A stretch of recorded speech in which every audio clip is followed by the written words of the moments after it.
Hello and welcome to Wellbeing. I'm Graham Wilson.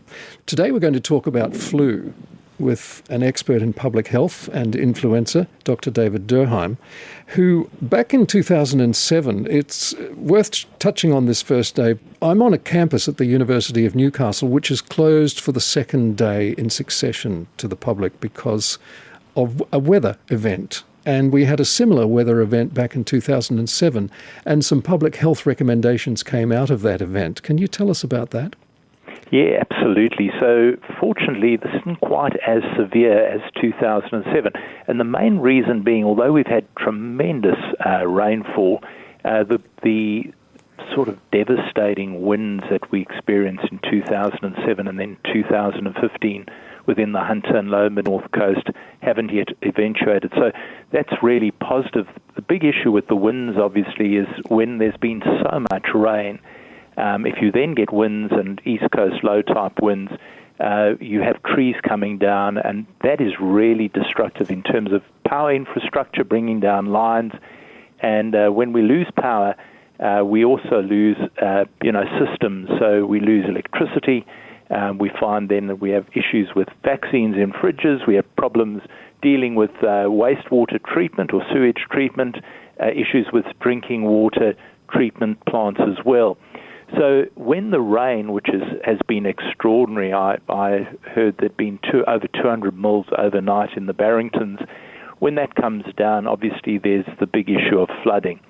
And people who are in immediate danger should obviously dial the emergency services, and 000 is what we do. But for people who really need support, the SES is brilliant as the combat agency, and they help with sandbagging, they help with where there have been infrastructure breaches.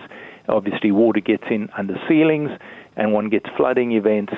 The other thing is always to take their messaging really to heart, and their messaging about not crossing flooded causeways and so on is absolutely critical, because just again overnight there were 22 vehicles where there were rescues, and that puts other people's lives at risk.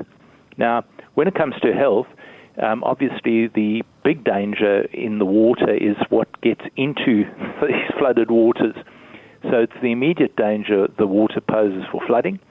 And so we say to everybody, keep out of the water. But then during the cleanup, that water has obviously got sewage in it because sewage infrastructure overflows, and that's the way that it actually keeps it from completely collapsing. So there's sewage in the flood water. Obviously, there's animal feces in there as well, and chemicals get into it too. So one really has to treat the water with a great deal of respect. So it's important to use the right sort of protective clothing. If one does get any scratches and so on, don't ignore them. Tetanus spores can be an issue, and one would need a tetanus jab as well. And really, those are the key issues in terms of staying safe. Clearly, if there was power outages, that's when food supplies get impacted as well. And the New South Wales Food Authority has some very nice guidance on their website as to what foods are safe and when you should discard foods as well. The New South Wales Health website has some very, very good advice about cleaning up your yard, vegetable gardens, swimming pools, and all of those other things as well, Graham. So we strongly encourage people to make use of those well-tried resources. Back in 2007, you and your team made some recommendations about getting the information out via radio to local communities. How important is local radio in that communication, and what should people be listening out for? What sort of information is most important to them? Oh, look, we found that the folks who were really desperate, and a lot of other communication had broken down. But in 2007, people who could get onto an old transistor radio or a car radio, that was their link to life effectively. And the guidance they were getting was what was keeping them safe. It had an important social impact as well, but in terms of just getting emergency messaging out, it was absolutely vital. Following that event and a survey we did right in the wake of that event across the community of the Hunter, we actually realized just how important having a trusted radio source was, and obviously the ABC is now the national emergency broadcaster, but local radio is brilliant because what it does is it also conveys messaging from council, for example, and local council road closures are so important to keep people safe as well. So we really do advise people to use the local emergency broadcaster, tune into your local radio channels because they are your trusted source of information during these critical times. Now let's get on to influenza. First of all, just for people who don't quite understand the difference between flu and the common cold, often they're lumped together, aren't they? Can you explain what one is? Is one more dangerous than the other? Oh, absolutely. So winter is just the time that respiratory viruses thrive. And influenza A and B are obviously very important, and we get the seasonal surge in influenza. More recently, obviously, we've had COVID, and COVID, the last surge that we had with COVID, SARS-CoV-2 virus, was over Christmas in December, so we're very likely to get another wave now. We're starting to see the early signs that we may have a new variant that could become dominant during the winter. But other respiratory viruses also thrive in these situations where people crowd together in indoor environments, where it's cooler, the virus survives longer, and it finds a nice home in the back of people's throats. Obviously, all of these viruses spread by provoking coughing and sneezing. So it's really important that our own respiratory hygiene, but even more so that if we have got any respiratory illness, that we don't take it and spread it around, because the virus is, just for its survival, it actually will provoke coughing and sneezing, and that's what spreads it. And then poor hygiene, if we cough and sneeze into our hands, obviously where our hands go, which might be other people's hands, is again an effective way of transmitting it. In terms of the severity of the viruses, the ones that we've got vaccines against are obviously RSV, respiratory syncytial virus. It's really a severe illness in newborns and children in the first 2 years of life, and then in the elderly. And there's now a vaccine available for the elderly, but also for pregnant mums. And if they get a booster in their pregnancy, that provides passive antibody transfer to the little one and protects it when it's at its most vulnerable. So there's no vaccine, RSV vaccine. There are monoclonal antibodies. That is, again, another passive form of protection that can be given to vulnerable babies. But the best protection is if mom gets a booster during pregnancy, and she gives that wonderful gift of antibody protection to the baby against RSV. RSV is what fills our neonatal intensive care units at this time of the year. So if we can really lower those cases, then there'll be a lot of children that actually have a much better winter than they previously had. And RSV is already at high levels. The other important ones are flu, influenza A and B, and obviously we watch what happens in the Northern Hemisphere.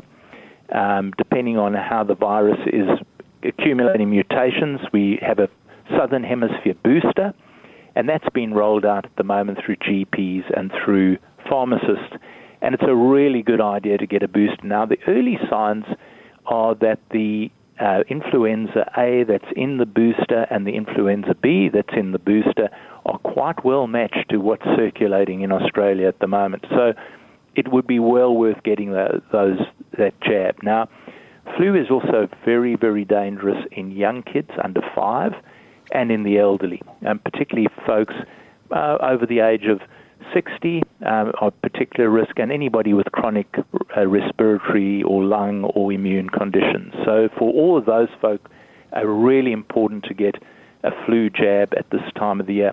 Also, Aboriginal and Torres Strait Islander people suffer the complications of flu much more than non-Indigenous folks, so really good idea for them to get jabbed too.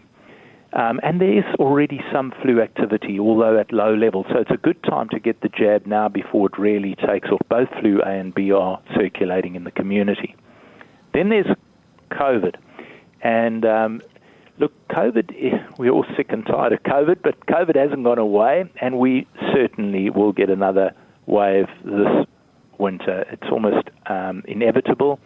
And so it would be a great idea for all adults to get a booster if they haven't had one in the last 6 to 12 months. And then for older folks, people over the age of 75, we know are very much more vulnerable to COVID, and people with chronic illnesses, they can get a jab every 6 months. The target of the current monovalent vaccine, the mRNA Pfizer vaccine, is JN1, and that's closely related to the strain that we're seeing circulating in the community and probably going to take off during New South Wales winter. So those are the things we can vaccinate against. You were also interested in the things we can't, and they're circulating as well. So the picornaviruses, and I had my experience with the picornavirus last week from my little grandson. He very effectively coughed in Granddad's face, and I got a picornavirus. I was bought myself a rat test just to be sure, and I was rat COVID negative, flu negative, and RSV negative. Isn't it wonderful that we can have our own laboratory at home for those three? But unfortunately, he transmitted that very effectively, and I worked from home. I wasn't very sick. I was coughing and I was sneezing. I wasn't going to spread it around, but I was able to work from home. So they're much milder than flu and COVID, and so really worthwhile getting those the COVID and flu boosters at this stage. So just to be clear, the common cold is not a viral infection, or is it? It is a virus. So the common cold is normally what we call a rhinovirus, rhino being the nose, and people would not be surprised at that. But it causes very similar symptoms to flu. Often flu, though, is drier, and the cough is really a racking cough, whereas with the rhinovirus, it's very, very wet and things run. And that's a common virus at this time of the year as well. Okay. Now, you mentioned babies being at risk. At what age would you recommend that children start getting a flu vaccination? Yeah, so children from 6 months of age can also get a jab, and children really from 6 months to 5 years of age are in that very high risk group. They're as much at risk of severe flu and even flu death as older Australians are. So really important. We unfortunately often laugh influenza off in little kids. We're very worried about RSV because the children get that terrible difficulty in breathing and with bronchiolitis, so they struggle to get the breath in. But flu can kill little kids, so if we can avoid it and prevent it, what a good idea. Why do some people still get the flu after becoming vaccinated? It's a great question. So the flu vaccine is not perfect at preventing influenza infection. It's very, very good at reducing severe disease. So it will modify the disease. We normally say if there's a good match that it prevents at least 60 to 70% of severe disease hospitalization. So that's definitely a statistic I would be banking on. My guest today is Professor David Durrheim, Conjoint Professor of Public Health Medicine at the University of Newcastle and Director of Health Protection, Hunter and New England Health. And we're talking about influenza. Some people, after having a vaccine, David, feel dizzy or they have a sore arm, fatigue. Do you think those kind of impacts reduce enthusiasm for getting a flu shot? Look, I think if one's ever had a dose of influenza, people feel like they're at death's door. So that little bit of local inconvenience, a little bit of local symptoms is probably worth the effort. Can you get a flu vaccination other ways rather than having to have a shot in the arm? In Australia at the moment, we're relying on the shot in the arm, and you can get your flu and your COVID shots, one in either arm at the same time. There's a lot of work happening in the US, for example, with vaccines that you can inhale. That's going to be quite nice for people who, don't enjoy a needle. So people with needle phobia, an inhalable vaccine is a good idea. But unfortunately, those aren't currently available in Australia. They provide the same effect in the body once they're in the bloodstream? Yes, once their absorption is very good. I mean, the other thing which is very exciting is what we call microarray patches. And that's where on a little tiny patch the size of my thumbprint, one can actually put their tiny little not needles, but little array of spokes that they actually put antigen on, which is the vaccine, and you can administer that into the arm and get a similar effect for both flu and measles and rubella. So the immune response you get is very similar. Now, those unfortunately are still in the trial phase, but that is probably the future of vaccines, is if we can get rid of needles and syringes, which none of us really like, to rather have something that you can just apply, hold on the skin for 30 seconds, and be as protected, if not more. That would be wonderful. That's probably the future, but it's not yet ready to be sold off the shelf. Why is it recommended to get an annual flu vaccine? What we find is that the flu virus continues to mutate. So with the influenza, both A and B, they slowly accumulate mutations. And you can understand why they do that. From an evolutionary virological perspective, if everybody was immune to the particular strain, if it never changed what it looked like, it would eventually die out because everybody would be protected. So it's slowly, what we call it has what is called antigenic drift. It accumulates small mutations just so that it has an escape advantage, so that it can trick our immune system. And that's why we have to keep adjusting the vaccines to hopefully get a good match with what then comes circulating. What would you say to people who refuse to get a flu shot? They don't want to, they've got ideological problems with it. How do you advise those people? Look, that's a decision everybody has to make. It seems such a pity when something which is so safe and so effective is readily available, free of charge, effectively, in Australia, which is just amazing. Particularly if you're in the high-risk groups, it's readily available. So to play with death or play with hospitalisation when you can avoid it, I think is the equation to me is quite a sensible one. The other problem is that there are people who are more vulnerable in the community, and one might be healthy oneself, but goodness, I'd hate the guilt that would follow if I was responsible for transmitting something to somebody who was more vulnerable or who had a suppressed immune system and they got severe disease or even died. So I think we have to make that assessment for ourselves, but to me it's an easy equation. All right, let's talk about influenza. Say you have it. How is it diagnosed, first of all? So we mentioned how easy it is now to get your own rat tests, and they're pretty good, actually. They're not perfect, but the rat tests that are available, and particularly if one does more than one, are pretty good for both flu, RSV, and for COVID, and you can pick those up in the local pharmacy, and some supermarket chains have them as well. So that is amazing. Obviously, the tests that are done, the PCR tests that we all became so aware of during COVID, those are even more accurate, but they come at a cost. You can't get them free anymore, and they will give you a definitive diagnosis. They will also look at the other respiratory viruses, so they can actually help differentiate between other respiratory viruses and even bacteria that can cause acute respiratory infection. But those rat tests are pretty good and handy to have around, because you really don't want to be spreading these viruses in the community. What treatments are available for somebody who does have the flu? You're already feeling miserable. What do you do about it? If one starts early enough, there are pretty good antivirals both for flu and for COVID. So the key thing is to really start them preferably within the first 48 hours. That's when you get your best bang for buck.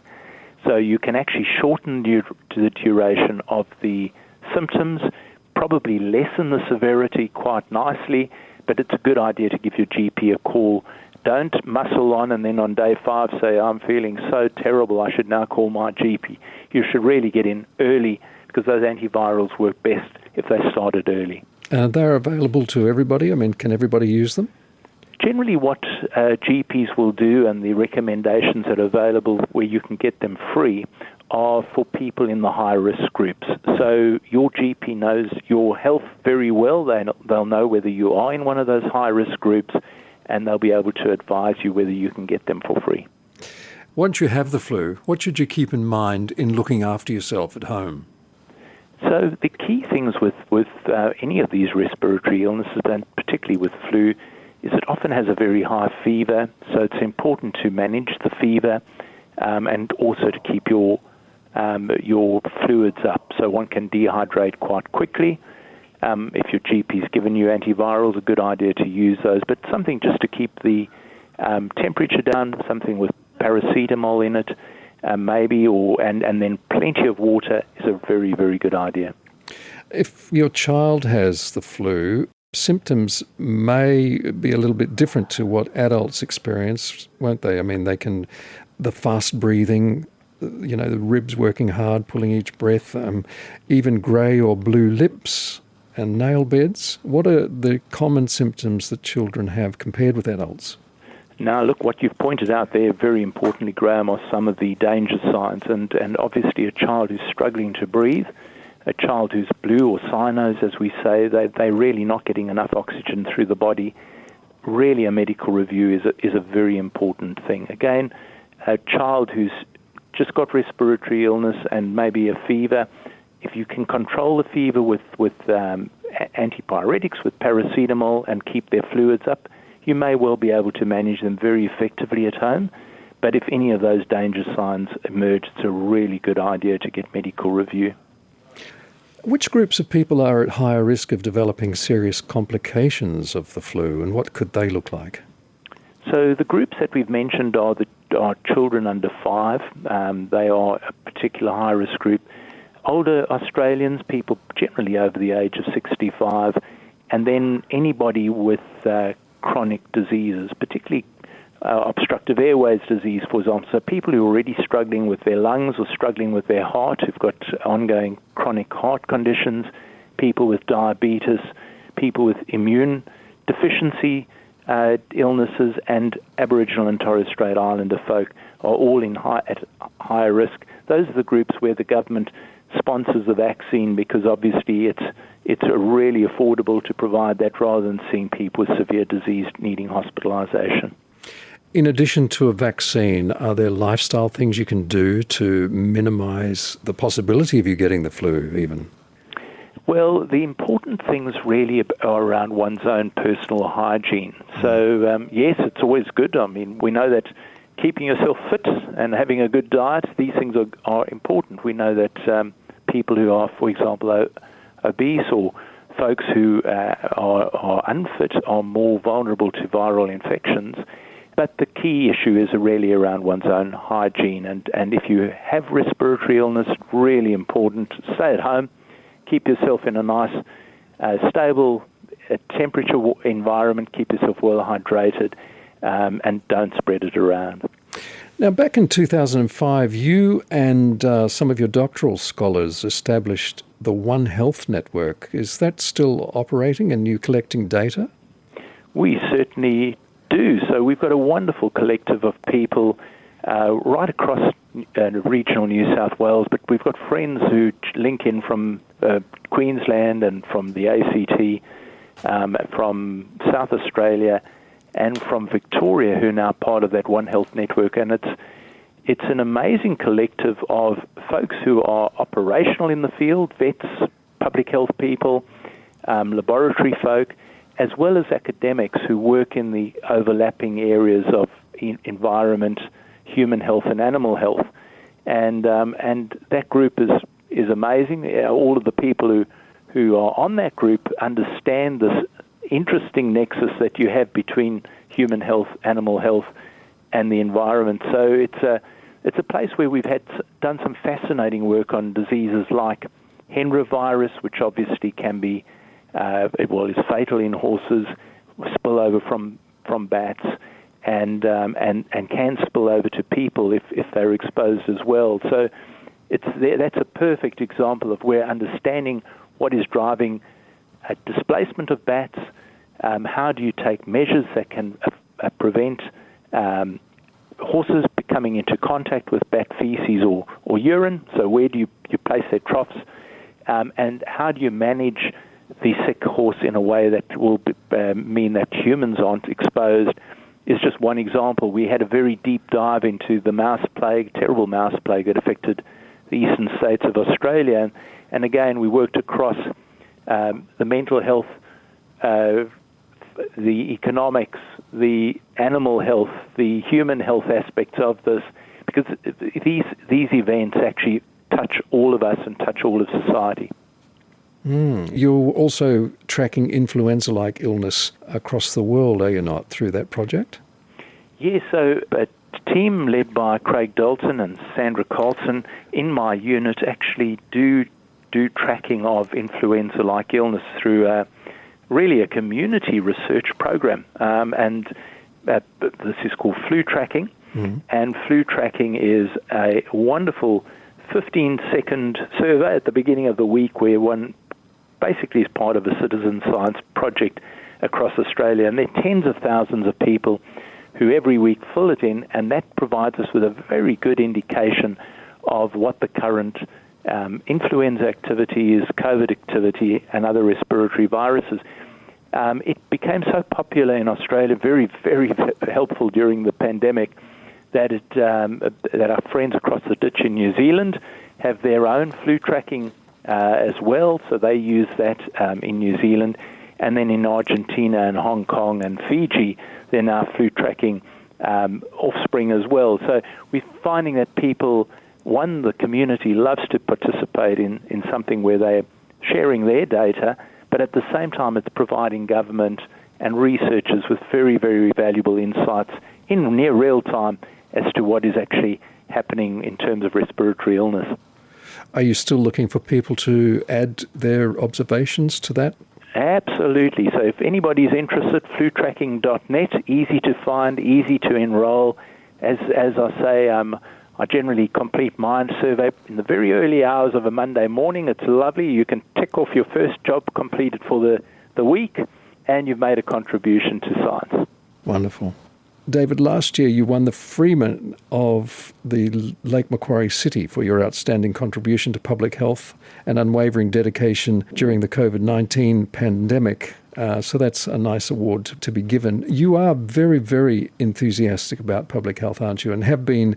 I mean, can you talk a little, just give us a thumbnail sketch of how you arrived at this when you were living in South Africa? Oh, look, that was a really humbling award and really reflected, I think, as a community, our response to the COVID pandemic.